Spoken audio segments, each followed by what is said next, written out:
And now, a tale well calculated to keep you in suspense. In a moment, Act One of Let There Be Light, starring Ivor Francis, and written especially for Suspense by Erwin Lewis.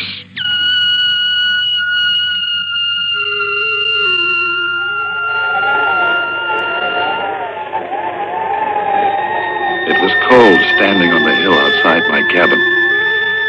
The first sharp touch of winter was in the air, chilling my fingers and making my nostrils cling together. In a little while, the snow would fall, silent, ghost-like, covering the surrounding hills, the winding path to my cabin. Soon another winter would be my only companion. The heavy snowdrifts would make it impossible for Helen to come until spring. What's that? A car? It can't be Helen. She always comes on horseback. But it stopped at the foot of the hill. Well, I don't think it would be anybody I know. Well, whoever it is coming up. I'll go inside. If they knock, I won't answer. Maybe they'll think nobody's here and go away. But why? Why would anybody be coming up here? What could they want?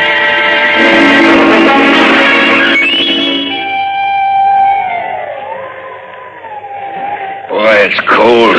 That wind is cutting through me like a knife. Oh, will you stop complaining? At least you're wearing a top coat. This fur piece of mine wouldn't keep a rabbit warm. Oh, my feet are frozen. This is a waste of time, Gloria. Nobody's fool enough to live at the top of this hill. There's smoke coming out of the chimney. Huh? Yeah, you're right. Okay, this has got to be it.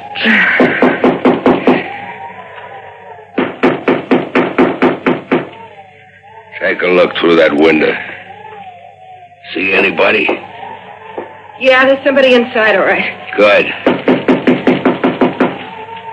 Open up. We know you're inside. Come in. The door's unlocked.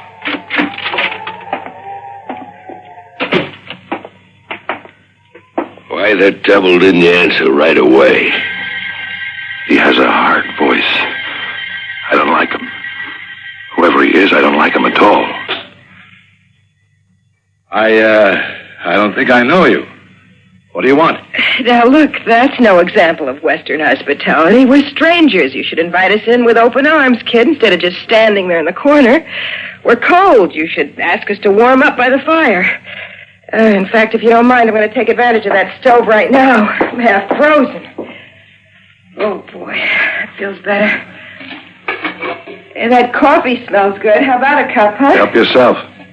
Well, that's not being a gentleman, is it, Sam? Shut up, Gloria. You talk too much. There's your coffee. No sugar, no cream? Here. Thanks.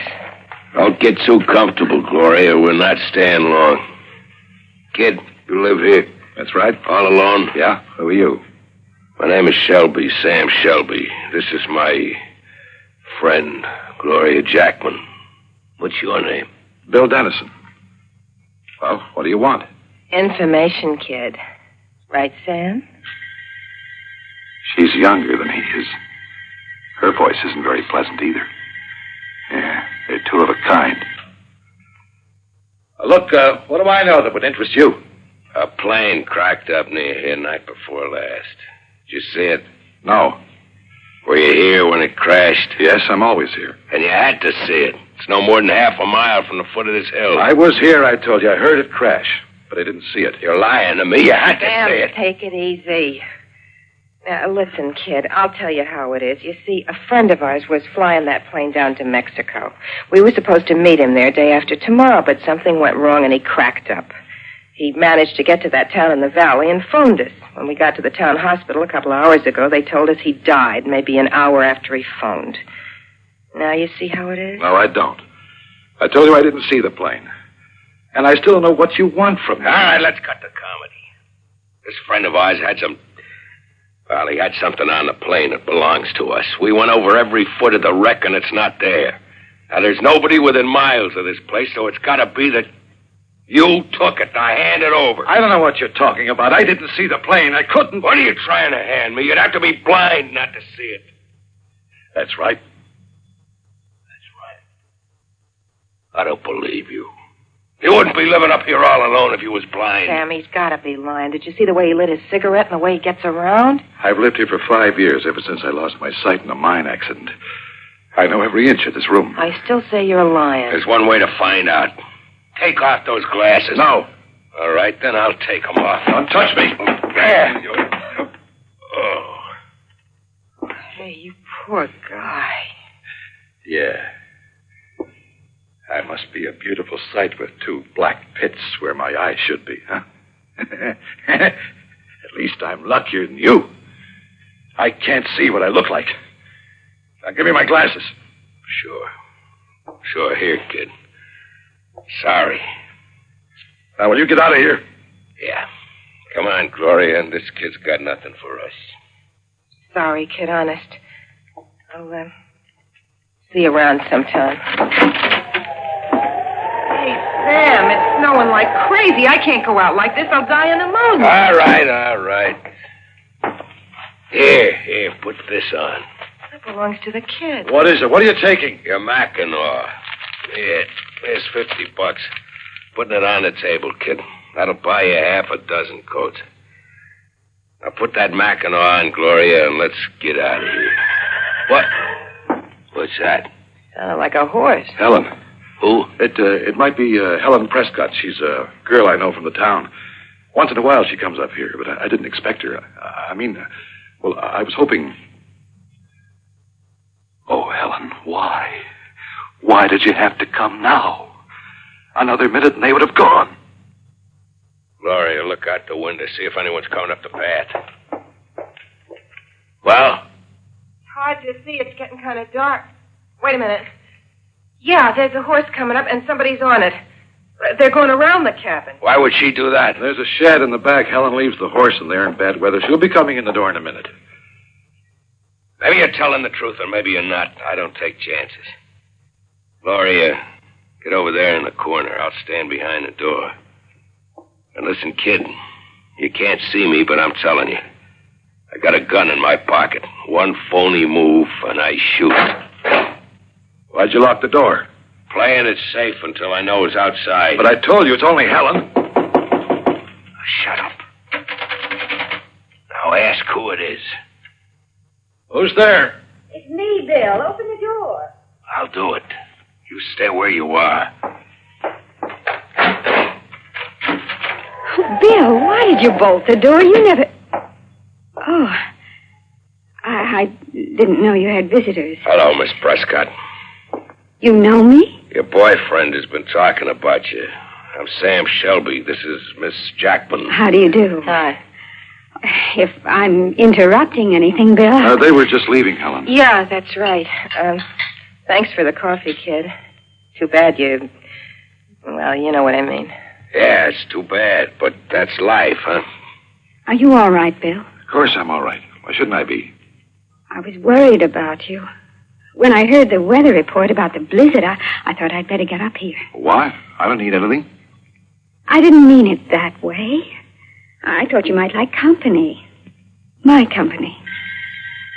Why? So you could pity me? I don't want your pity, Helen.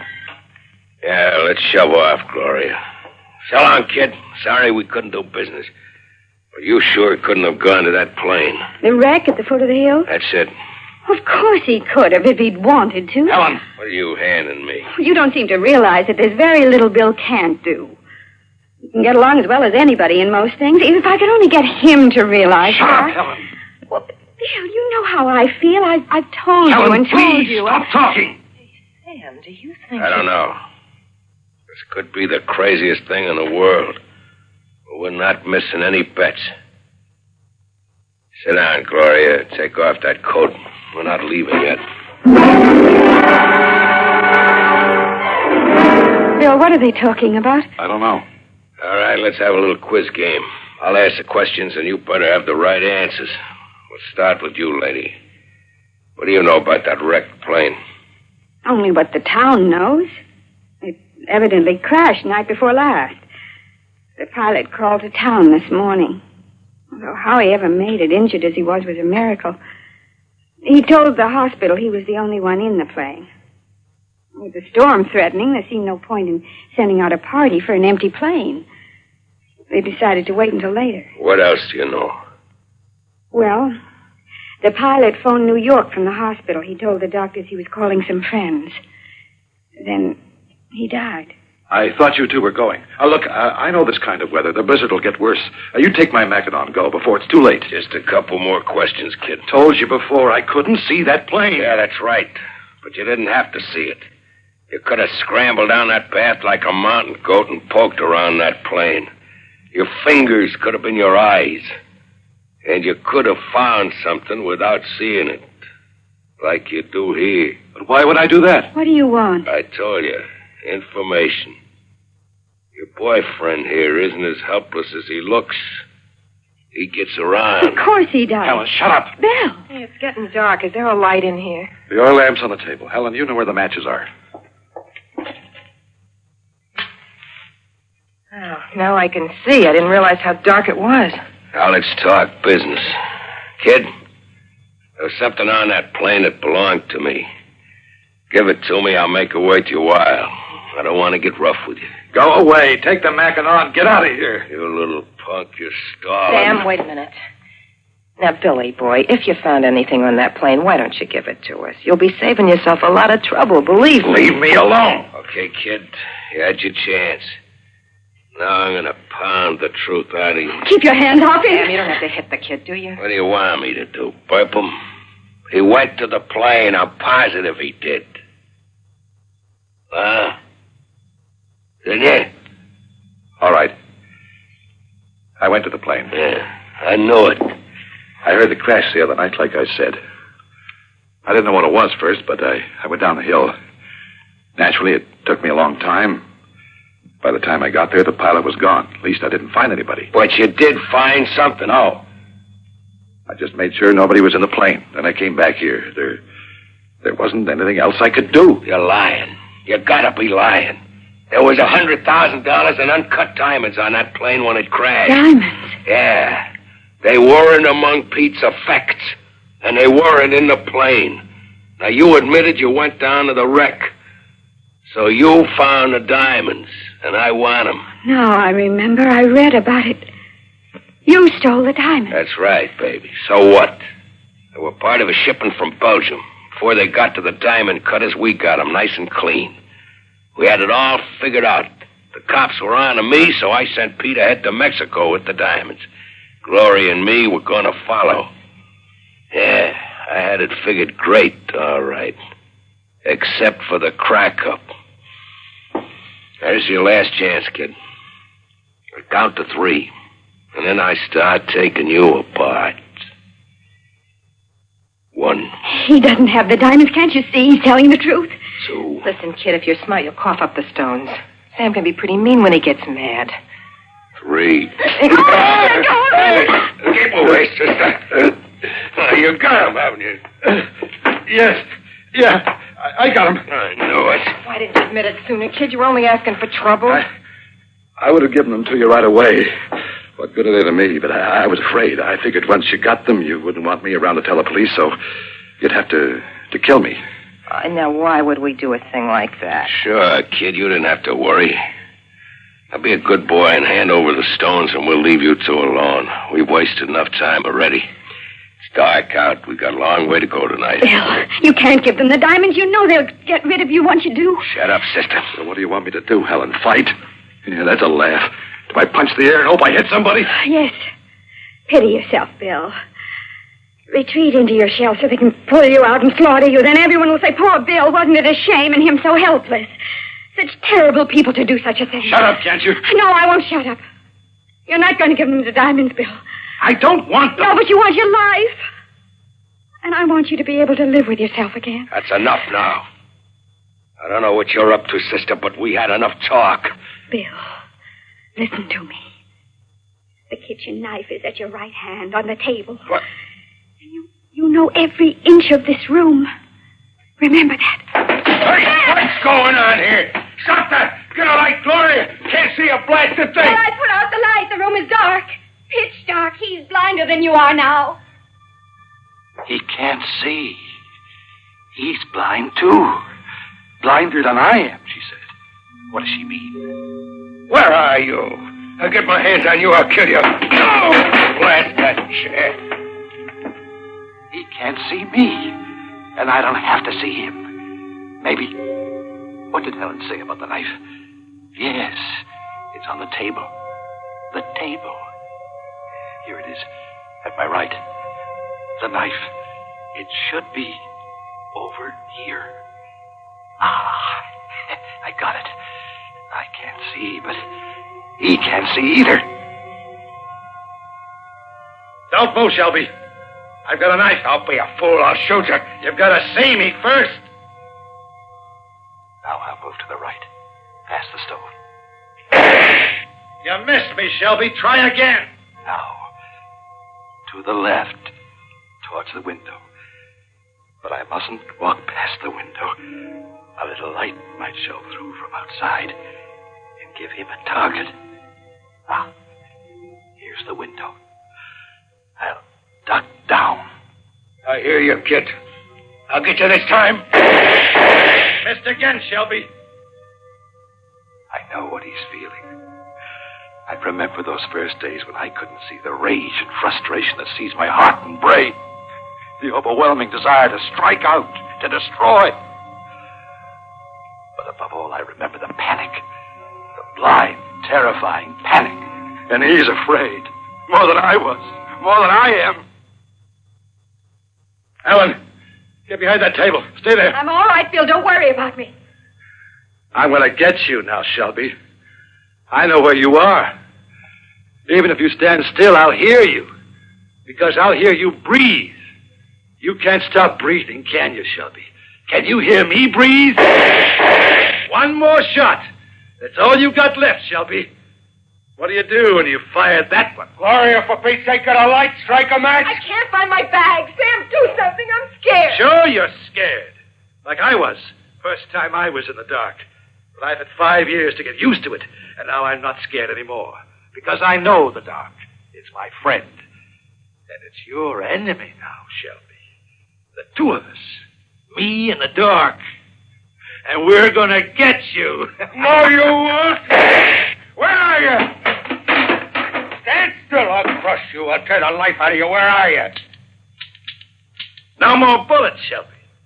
What do you do now? Strange, isn't it? All my life I was afraid of the dark. Now I welcome it.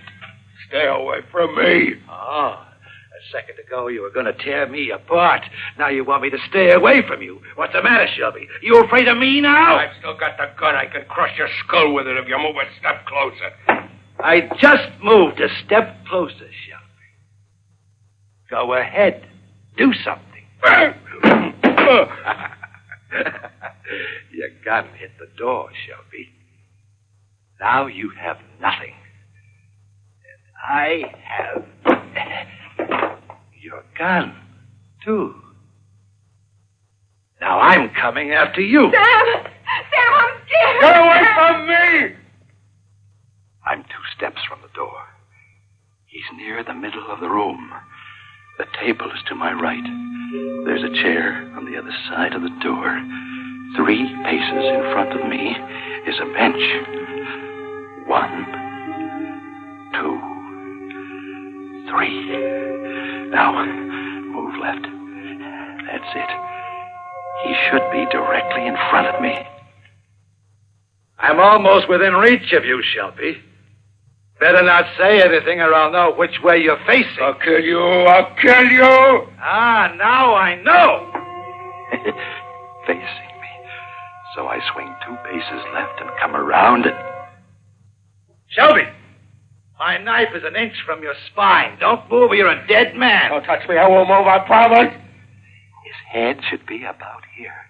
I bring the pistol up, butt end, and... Got him, Helen. Lamps on the table, Helen. Light it. All right, Bill. Oh, Bill. I was so afraid you wouldn't realize you weren't helpless. Almost, Helen. Sam, how is he? I'll be all right. Better tie him up, Helen. You'll find some rope in the chest near the cabinet. How could it happen? He can see, you can't. He had a gun and you didn't. Yet he was afraid of you. No. He was afraid of the dark. I know what that means. I'll make a fire, Helen. Then we'll wait till the morning. If the storm is over, they'll come looking for that plane. They'll come up here. Then we can hand these two over. Bill. Yes? Maybe now you'll come back to town. Maybe now you'll understand it wasn't pity made me come here. Yes. I think I do. By the way, Bill, do you really have the diamonds? Yes. And that's the funny part of it. He could have taken them all the time, and he didn't know it. What do you mean? They're in the pocket of my Mackinaw.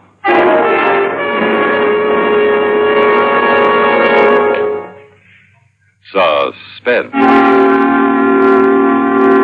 You have been listening to Let There Be Light, starring Ivor Francis, and written especially for Suspense by Erwin Lewis. In a moment, a word about next week's story of Suspense.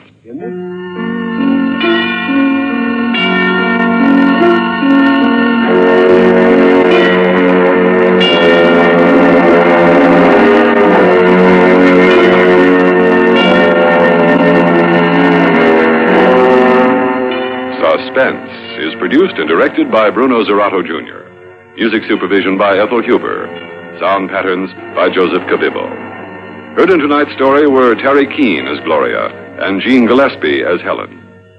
Listen again next week when we return with Brother John, written by Elspeth Eric. Another tale well calculated to keep you in suspense.